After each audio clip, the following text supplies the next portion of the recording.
Hello everyone and welcome back to my YouTube channel. If you're here for the first time, welcome. My name is Ayanate Njoku. I'm a certified family life and parent coach, helping parents become intentional in their parenting journey, sharing daily tips from my expertise and experience, books I've authored, and coaching sessions.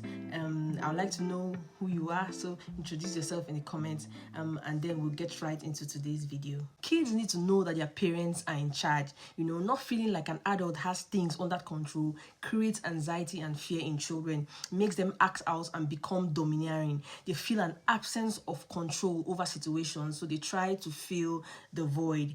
So today we're going to be talking about 8 ways parents can show their children they are the boss. Show your children you're the boss. Find your alpha. Kids need to have the sense that you are in charge, because that what makes them feel secure and taken care of. That means trusting your instincts to make decisions about bedtime, about screen time, and about, every other big decisions. The second one is choose your battles. Divide conflict into 3 categories: red light, yellow light, and green light. Red light is for non-negotiables, like wearing your seatbelt, holding your hand in the park or in a busy place or in a store, or going to bed at a particular time. These battles, we win it every single time. Yellow light, is for things like taking your bath, eating vegetables, brushing your teeth. That's where, you can take a moment and decide, in that exact moment, that you can do it some other time. There's a little bit of flexibility with yellow light. And then there's green light. So for green light, for things like what they want to wear, if they're taking 4 toys, instead of 3 to a restaurant or anywhere, just give them freedom. And the third thing is resist the urge to argue when you are having, and you and your child is having a discussion. Don't bring yourself that low to start arguing with them. I mean, children want to prove their point. They want to be assertive. At that time, you be the calm. Try and listen, at that time, and then speak to them about talking to you in a more pleasant way.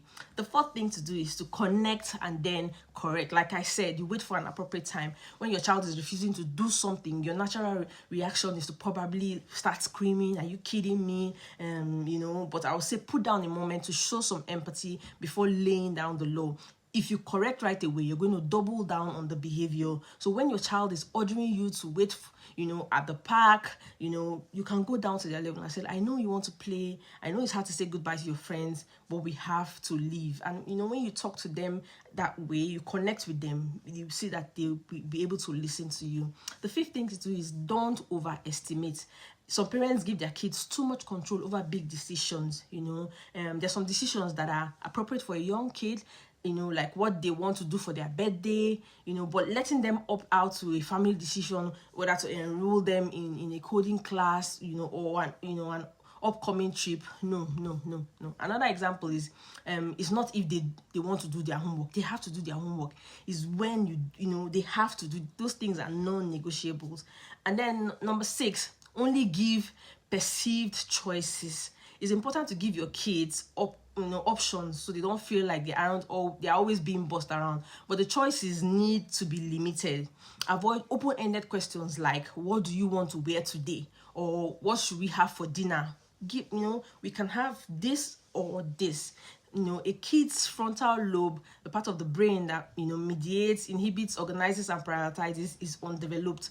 A parent's job, is to help with some of the decisions making. So when it comes to choices, they have to be perceived choices. For example, you can wear this or you can wear that. You can have broccoli, or you can have carrots.